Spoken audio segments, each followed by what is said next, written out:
Thanks, guys. I'm joined now by Hikaru Nakamura, and despite the fact that it's not his birthday yet, he did get a great birthday gift, which is, well, not a gift, I suppose, a hard-fought earned point by beating former world champion Vishy Anand. Hikaru, can you tell me a little bit about how the game went and your thoughts on it? Yeah, so, I mean, Vishy kind of walked into some preparation, something that I prepared. I think he thought he would surprise me, but it wasn't really a surprise.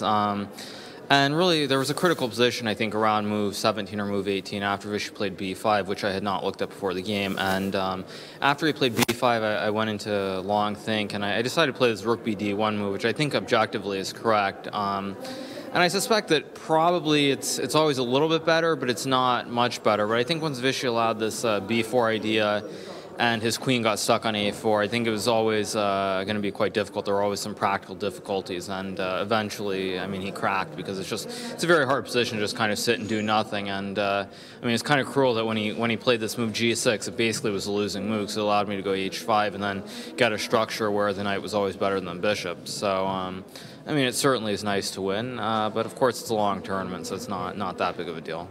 You know, and optically, after Vishy sacrificed the pawn on d5, and he has his rooks on c8 and d8, and the bishops are raking down on the queen side, and the knight seems very out of play on a3.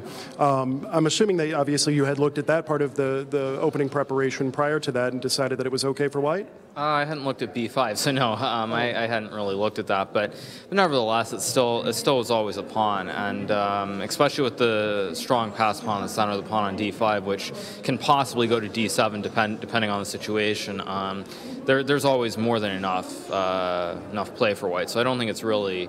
I don't think there's any risk, at least, of it being just a dead draw. I think maybe Vishy could have played better, certainly, but I think it's always, from a practical standpoint, quite difficult to defend. And you know, your fans out there have been commenting on the fact that your style of play seems to really be maturing. You know, you get these great positions where you're able to just kind of squeeze and squeeze until eventually your opponent cracks. And it seems like that is exactly what you need as you run up to a world championship run here. Can you tell me your thoughts on the upcoming candidates match and what your plans are for the future of it? Well, first of all, it's a tournament, not a match. A match would give me much better odds of qualifying. But it's obviously going to be a very strong tournament. Most of the players here are competing in it, so I'm kind of using this as a warm-up in a way to just get ready for it.